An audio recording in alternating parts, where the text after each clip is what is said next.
ஆனால் ஜெயிலுக்கு வரும்பொழுது எப்படி வந்தார்? வல்லமையோடு வந்தாரே. சங்கிலியாருக்கு தான் வந்திருக்கிறார். அது வித்தியாசம். அதனால தேவன் அவர் ஒவ்வொரு தேவைகளுக்கு ஏற்ற மாதிரி இறங்கி வருகிற கர்த்தர். அந்தந்த இடத்துக்கு ஏற்ற மாதிரி இறங்கி வருவார். எரிகோ மதிலை சுற்றி அவர்கள் துரித்த பொழுது அவருக்கு என்ன செய்ய வேண்டும்? எரிகோ மேல தன்னுடைய காலை அல்லது தன்னுடைய கையை வைக்க வேண்டும். வச்சால் எரிகோ அலங்கம் சுக்குடுறாங்க. அதே போல செங்கடல் மேலே அவர் என்ன செய்ய வேண்டும்? தன்னுடைய கையை தன்னுடைய காலை அவர் வைக்க வேண்டும். ஜோர்தான் மேலே அவர் வைக்க வேண்டும். வைக்கும் பொழுது அது பிளந்து போகும். ஆகவே நமக்கு தெளிவாக ஒரு காரியம் தெரிய வரும். நம்முடைய கர்த்தர் நாம் ஆராதிக்கிறோம், நாம் விசுவாசிக்கிறோம். நம்முடைய தகப்பன் சாதாரணமானவர் அல்ல. அவரால் முடியாதது ஒன்றுமே இல்லை. எனக்கு வேலையை தாரதும், எனக்கு சுகத்தை தாரதும், எனக்கு பணத்தை தாரதும், என்னுடைய தேவைகளை சந்திக்கிறதும் அல்லது என்னுடையவர்களுடைய வியாதியை சுகமாக்குறதும் ஒரு சின்ன காரியம் அவர்கள். நான் மட்டும் நடுவாக நிற்க முடிந்தார். நடுவாக விளங்குதான். நடுவாக அந்த வியாதிக்கும் ஆண்டவருக்கு நடுவில் மத்தியஸ்டாக நான் நிற்க துணிந்தால், 12 மணிக்கு நான் திறப்பின் வாசலை நிற்க துணிந்தால், தேவன் அந்த வியாதியை இருக்கிறவரை என்னை கொண்டு எழுப்புவார். நாம் என்ன சொல்லுவோம்? கர்த்தருக்கு சித்தமான எழுப்பட்டும். இவர் படுத்துவார். முட்டாள்தனமான பதில். யாராவது போன் அடிச்சு கேட்டா சொல்லுவாங்க, ஐயோ அப்படி இப்படி ஏதாவது கடைசி கட்ட டாக்டர் எல்லாம் கையை விட்டுட்டார், இழுக்குது என்று சொன்னார். அப்படியா? அதை கேட்டோட இப்ப நமக்கு இழுக்க ஆரம்பிச்சோம். இழுக்குதா? நாம இனி பிழைக்காது. இழுக்குதா? எத்தனை வயசுக்கு இருக்கும்? 80 ஆயிடுச்சு. எங்கடா இப்படி நம்ம இயலாம அல்லது நம்முடைய அறியாம அவர்கள் சொல்ல வேண்டிய பதிவு கர்த்தர் அற்புதம் நாளைக்கு கர்த்தருடைய பதிலை காண்பீங்க. இன்றைக்கு நான் ஜெபிக்க போறேன். இன்றைக்கு நான் இரவுக்கு இந்த நபருக்காக ஜெபிக்க போறேன். கர்த்தரை விசுவாசிங்க என்று சொல்லி நான் இங்கே போய் கர்த்தருடைய பாதத்தில் அவரை பாடி துதிச்சு மகிமைப்படுத்தி இந்த நபருக்காக ஜெபிக்கும் பொழுது கர்த்தருடைய மகிமை எங்கே போயிடும்? அங்க போயிடும். காலையில போன் அடிச்சு கேட்டா சொல்லுவாங்க, பாட்டி எழுப்பிட்டா, பாட்டி எழுப்பிட்டா, அல்லது பாட்டன் எழுப்பிட்டா, அல்லது மரணப்படுக்கை ஐசியூல இருந்தவர் எழுப்பி விட்டார். இதுதான் தேவனுடைய மகிமை இறங்கி வாழ்ச்சி. சும்மா நம்ம ஜெபத்துல லிஸ்ட்ல போட்டு கந்தசாமி இன்னைக்கு சாத்தியை காப்பி ஜெபிக்கிறதா இல்லை. இப்படித்தான் நாம் இதுவரைக்கும் ஜெபிச்சோம். அப்படித்தானே லிஸ்ட் என்ன சொல்றோம்? கடைசியா கந்தசாமி இன்னைக்கு யோகம் பண்ணிருக்காங்க, கந்தசாமியை சுகப்படுத்திருக்கு. அப்படிதான் இருக்கு லிஸ்ட். லிஸ்ட்ல யாரு கடைசியில் ஒரு பேர் இருக்கு. கந்தசாமி ஜெபிக்க மறந்துட்டேன். சில பேருக்கு ஜெபிச்சு முடிச்ச தான் இந்த லிஸ்ட் ஞாபகம் வரும். உடனே தூக்கி வச்சுட்டு பேரை வாசிக்கிறது. சின்னமாக்கா, பொன்னமாக்கா, கந்தசாமி இவங்க எல்லாருக்கும் சொந்த கொடுத்து கத்தாவே ஆசிரியர் சபட போடுங்க. இப்ப இவருக்கு வைரஸ் இப்ப இவர் எப்ப முடிவு பண்ணுறாங்க? வைரஸ் புரண்டது சூடு ஆரம்பம், சூடு ஆரம்பத்தில் வைரஸ் புரண்டது. இப்ப இவர் எப்படியாவது பிடிச்சு போட்டு போய் சாப்பிடுவோம். இது அல்ல எதிர்பார்க்கிறோம். 2 மணிக்கு 1 மணிக்கு நீ எழுந்திருக்கும் பொழுது நீ சாப்பாட்டை பார்த்து எழுப்புறவன் அல்ல, வயிறு புரண்டலை பார்த்து எழுப்புறவன் அல்ல. நீ தேவன் மேல பசியோடு தாகத்தோடு எழுந்திருக்கிறார். தேவன் அதை ஏற்றுக்கொள்கிறார். தேவன் அதை அங்கீகரிக்கிறார்.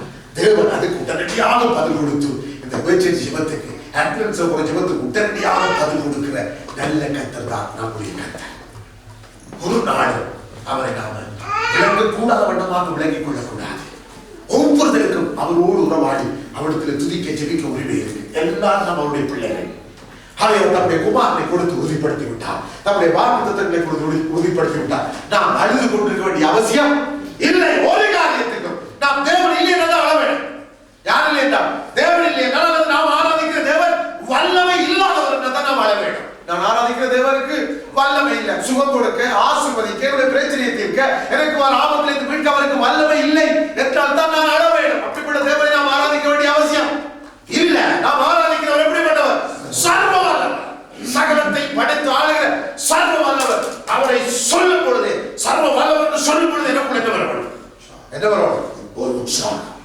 அவரை பார்த்து கர்த்தாவே நீர் சர்வ வல்லவர் என்று சொல்லும் பொழுது எனக்குள்ள அந்த வல்லமை எனக்குள்ளேயே ஒரு உற்சாகத்தை தர வேண்டும். ஆண்டவரே, அதனால மரணப்படுக்கை யாருக்காக ஜெபிக்கிறோமோ மரணப்படுக்கை ஒன்றும் செய்யாது.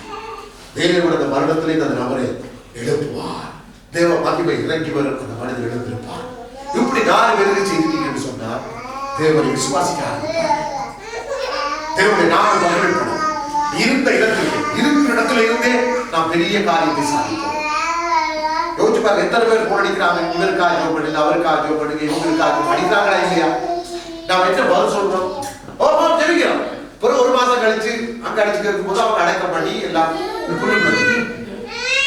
ஒரு மாதம் கழிச்சு அடிச்சு என்ன செய்றீங்க ஐயா, அப்படி ஐயா அடக்கம் பண்ணி புல்லு முளைச்சு கர்த்தருக்கு முன்னால நிற்கும் பொழுது கர்த்தர் மகனே, உன்னுடைய அறியாமை உன்னிடத்துல இருந்ததே, உன்னால முடியும், விட்டுட்டாய். உன்னுடைய அறியாமைனால உன்னிடத்துல கேட்ட நம்ம பார்த்து யாராவது போன் அடிச்சு கேட்கிறாங்கன்னு நம்ம அதை லேசா கேட்கிறோம். ஜெபிங்க என்று சொல்லி நம்ம போன் அடிச்சு யாராவது கேட்டா நம்ம சிம்பிளா நினைக்கிறோம். அது சிம்பிள் அல்ல. தேவன் எதிர்பார்க்கிறார் நாம் ஜெபித்து அவர்களை சுகமாக்க வேண்டும். தேவனுக்கு ஒருவருடைய மரணம் விருப்பமில்லை. அவர்களுடைய மறிக்க வேண்டும் அல்லது அவன் ரட்சிப்பை காணாமலே மறிக்க வேண்டும். ஆகவே தேவன் என்ன செய்கிறார்? எப்படியாவது நம்பர் கொடுத்து போன் அடிச்சு நம்முடைய காதை கொண்டு வர நல்லதுக்காக இவன் ஜெபிக்கட்டும், நான் சுகத்தை கொடுக்கணும், இவன் ஜெபிக்கட்டும். இவன் என்ன சார் லிஸ்ட்ல கடைசி எழுதி வச்சுட்டேன், ஒரு மூலையில இல்லாட்டி எங்க எழுதி வச்சுட்ட ஒரு பேப்பர் எழுதிப்பான். சொல்லுங்க சொல்லுங்க பேர் சொல்லுங்க. குப்புசாமி ராமையா, சரி எழுதியாச்சு. இப்ப ஜெபிக்கிறது தேடுவான், எங்க லிஸ்ட காணுது. அவங்களோட வாழ்க்கை நம்ம பார்த்து ஒரு மனுஷன் ஒரு காரியத்துக்காக ஜெபம் பண்ணுன்னு கேட்டா நாம் அதை மிகவும் கரிசனையோடு ஏற்றுக்கொள்ள வேண்டும். நம்முடைய தேவன் அப்படிப்பட்டவர். அதனால தேவன் நம்முடைய எதிர்பார்க்கிற ஜெபம் எப்படிப்பட்டது இன்றைக்கு உங்களுக்கு விளங்கிச்சு. நான் அப்படி விளக்கி நிற்க மாட்டேன், நான் விரும்பினதை ஜெபிச்சேன். அவர் அப்படி கேட்டா கேட்கறது சொல்றவங்க நீங்க அப்படியே இருக்கலாம். அதுக்கு உங்களுக்கு எந்த ஒரு ஆலோசனையும் நான் சொல்ல போறது ஆண்டவர் உங்களோடு போராட போறதே இல்லை. அநேக கதம் போராடட்டும், அவர் இந்த தட்டி எடுத்து சொல்லட்டும். என்னது 12 மணிக்கு ஜெபிவானே இல்லை, ஆண்டவர் இன்னைக்கு பேசுறார். உங்களோட தட்டி எடுத்து தான் பேசுறார், தூங்குறவங்கள தட்டி எடுத்து தான் பேசுறார். சிலர் சொல்லுவோம் கர்த்தர் என்னோட பேசுறார். பைபிள் எழுதி இருக்கா? என்ன சொல்லுவாங்க? பைபிள் எழுதி இருக்கா? தெரியாது. பைபிள் இருக்குன்னு தெரியாது. ஒன்னால வெளியில பைபிள் எழுதி இருக்கா? அப்ப தெரியுது பைபிள் வாசிக்காத. ஆனா சொல்லுவாங்க எழுதி இருக்கா பைபிள்ல? எப்படி பொன்னாலும் வெள்ளினாலும் உங்களை அலங்கரிக்காம எழுதி இருக்கா? எழுதி காட்ட இருக்கு. நான் இவ்வளவு நாள் வாய்ச்சாதான் காடவே இல்லை, வாசிக்கவே இல்லையே.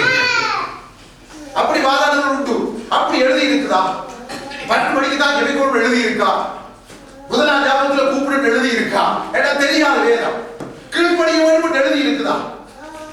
சிலவர் கேட்கிறது கீழ்ப்படிய வேண்டும் எழுதி இருக்கா? எங்க எழுதி இருக்குது? அட்டை கொடுத்த நெட்ல விட்டுருந்தா மனந்திரும்ப எங்க எழுதி இருக்குது? மனந்திரும்ப சொல்லி எங்க எழுதி இருக்குது? அவனுக்கு சுயாதனம் இருக்குது. எதுக்கு? பாவம் செய்யவும் அதை விடவும். மனந்திரும்ப எங்க எழுதி இருக்குது? அதான் முதல் பிரசங்கமே. முதல் பிரசங்கமே அதான், மனந்திரும்புங்கள் பரலோக ராஜ்யம் சமீபமாக இருக்கிறது.